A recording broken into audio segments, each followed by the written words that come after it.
Bonjour à tous et bienvenue dans ce nouvel épisode de Celeb Chat Podcast. Aujourd'hui, je vais vous plonger dans l'actualité people du jour et vous partager tout ce qu'il faut savoir sur vos stars préférées.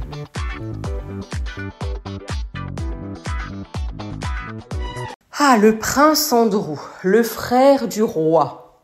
Celui qu'on croyait déjà au fond du gouffre royal, hein. Eh bien, visiblement, il a trouvé une pelle, hein. Et il creuse. Petit retour en arrière, souvenez-vous. En 2019, face à la BBC, le duc d'York, comme on l'appelle, avait tenté un grand numéro médiatique. C'était une interview lunaire où il assurait, la main sur le cœur, n'avoir plus jamais eu aucun contact avec Jeffrey Epstein après leur fameuse balade à Central Park en 2010. Une photo de paparazzi était sortie. Le duc d'York était en compagnie de Jeffrey Epstein. Il se baladait dans Central Park. Sauf que voilà, 12 semaines plus tard, après cette balade, un mail a été retrouvé. Un mail daté du 28 février 2011, signé le duc d'York et envoyé à Jeffrey lui-même. Dans ce mail, Andrew, il va franco, il écrit « Je suis tout aussi inquiet pour toi, ne t'inquiète pas pour moi, on est dans le même bateau, il va falloir traverser la tempête ensemble. Restons en contact, on rejouera bientôt !» Avec 3 points d'exclamation tout de même. Un ton presque jovial, de copain de beuverie, alors que le prince était censé s'éloigner d'un pédocriminel notoire.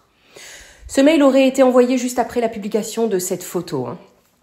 Et puis, une autre photo explosive quand même était sortie avant ce mail, celle d'Andrew dans l'appartement de Ghislaine Maxwell, la compagne de Jeffrey Epstein, et Gisèle enlaçait Virginia Giuffre. Souvenez-vous, cette jeune femme qui accusait le prince Andrew d'agression sexuelle répétée quand elle avait 17 ans. Le prince avait dit « C'est bien moi, mais je me souviens pas d'elle, et puis est-ce bien ma main sur sa taille ?» Je vous assure que cette interview existe vraiment. Il faut savoir que Andrew avait finalement signé un accord à l'amiable avec cette jeune femme en 2022, histoire de faire taire l'affaire.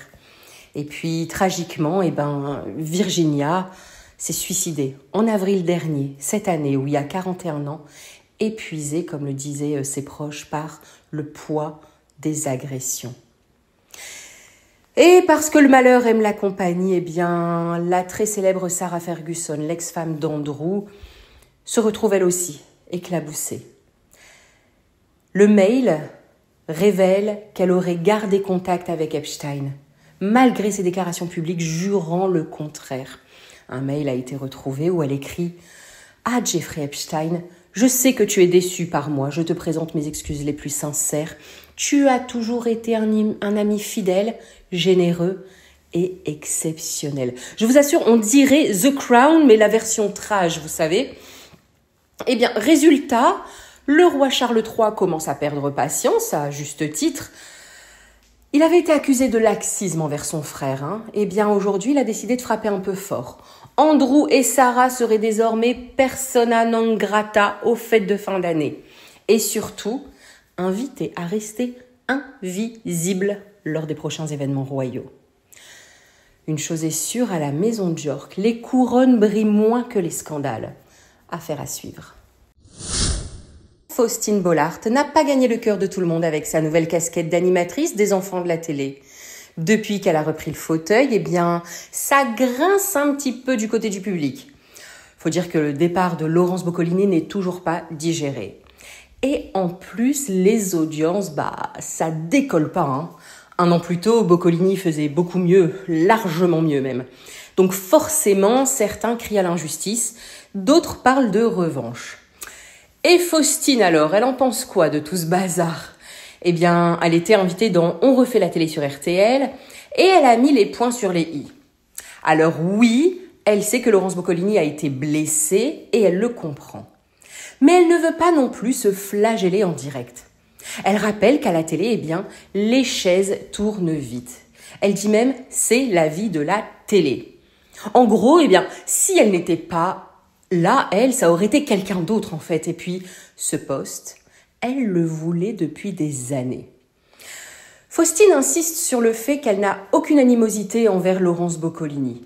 Bien au contraire. Elle dit avoir de la tendresse, de l'empathie et de la solidarité. Et elle lui a même exprimé sa sororité. Ce mot qu'elle aime ressortir quand on l'accuse d'avoir piqué une place. Moi, je l'aime bien, Faustine Bollaert. Mais dans les faits, Faustine n'a jamais vraiment été dépossédée d'une émission. Donc, elle rappelle quand même qu'elle a aussi vécu des désillusions dans sa carrière, qu'on lui a pris sa place. Sauf que, techniquement, non en fait. Quand elle a quitté Le Meilleur Pâtissier, c'était pour rejoindre France 2. Donc, personne ne lui a arraché le tablier. Et pour les autres émissions, Dilemme, Super Kids, Rising Star, elles se sont tout simplement éteintes. Il n'y a pas eu de successeur, pas de drame. Ça a juste été des petits flops télévisuels. Aujourd'hui, Faustine, elle est partout. Les enfants de la télé le dimanche, la boîte à secrets sur France 3, Prodige en fin d'année, et sa quotidienne sur RTL, et bien sûr, l'émission que j'aime beaucoup, Ça commence aujourd'hui sur France 2. Bref, elle carbure, Alors forcément, elle n'a pas envie qu'on la résume à une voleuse de poste. Elle fait juste son job en fait. Et comme elle le dit si bien, c'est la vie de la télé, baby. Bon, accrochez-vous maintenant parce que celle-là, personne ne l'avait vu venir. Ça fait un moment qu'on a quand même des doutes, mais là, Katy Perry, la reine du firework, la femme qui a fait danser la planète entière en chantant sur des cupcakes, vient d'être photographiée dans une situation franchement, hautement diplomatique, on va dire. La chanteuse de 40 ans a été surprise, en plein moment de passion avec, Justin Trudeau, l'ancien Premier ministre du Canada. Justin Trudeau, qu'on avait l'habitude de voir en costume bleu marine, sourire de gendre idéal, et désormais, torse nu sur un yacht au large de Santa Barbara. Les deux tourtereaux ont été immortalisés dans une scène digne d'un clip de romance estivale. Katy Perry, sublime, en maillot noir une pièce, rayonnante, dans les bras d'un Justin Trudeau plus détendu qu'à un sommet de l'ONU quand même. Sur les photos, on les voit s'enlacer, s'embrasser, rire. Le détail qui tue, un témoin a raconté que la chanteuse avait garé son yacht juste à côté d'un bateau d'observation de baleines, avant de se lancer dans un baiser fougueux, sous les yeux médusés des passagers. Oui, le bateau à côté était plein pour aller voir des baleines, sauf que là, les baleines sont restées dans leur coin. Les touristes ont préféré regarder Katy Perry et Justin Trudeau. Cette romance, elle n'est pas sortie de nulle part. Je vous le disais, depuis plusieurs mois, les rumeurs allaient bon train. Et en juillet déjà, le duo avait été repéré lors d'un dîner très privé à Montréal, puis main dans la main au parc du Mont-Royal. Justin Trudeau, fidèle au poste, avait même assisté à l'un des concerts de la tournée de Katy Perry. Côté cœur, tout colle au timing. Katy a rompu avec Orlando Bloom en juin dernier et Justin Trudeau s'est séparé de Sophie Grégoire, sa femme, en 2023, après tout de même 18 ans de mariage. Allez, petite alerte pour les fans de télé-réalité et d'Instagram. Maëva Guénam vient de se prendre un gros coup de tam-tam judiciaire. L'influenceuse marseillaise, connue pour ses millions d'abonnés et ses passages dans Les Marseillais, entre autres, a été condamnée par le tribunal correctionnel de Paris à 1 an de prison avec sursis et une amende salée, 150 000 €. Alors pourquoi cette sanction ? Il s'agit de pratiques commerciales trompeuses. En clair, Maëva a fait la promotion de produits cosmétiques et autres petites promesses miracles. Par exemple, des crèmes pour grossir les seins et les fesses, du thé amincissant, des bonbons pour faire repousser les cheveux en 3 mois.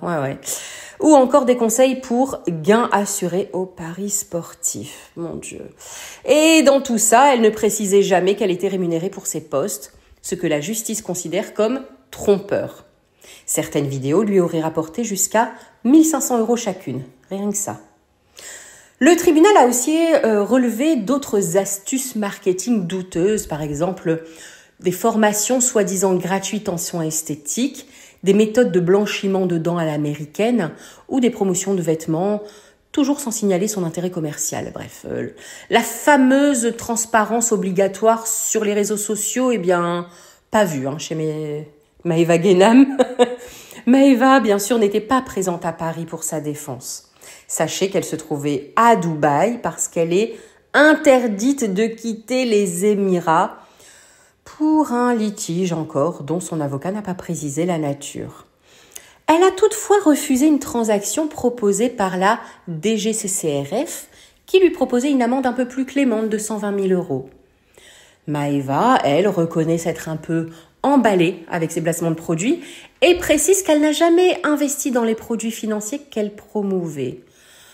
Ouais, ces produits, même ceux-là même pour lesquels elle était épinglée. Bon, morale de l'histoire, même dans le monde des paillettes et des likes, la justice veille, n'oubliez pas. Et un post sponsorisé peut coûter très très cher. Et c'est ainsi que se termine cet épisode de Celeb Chat Podcast. N'oubliez pas, Celeb Chat Podcast, c'est le seul podcast français avec un épisode quotidien de News People. Disponible sur toutes les plateformes et sur YouTube. Et retrouvez-moi aussi sur Instagram pour ne rien manquer de l'actualité de vos stars préférées.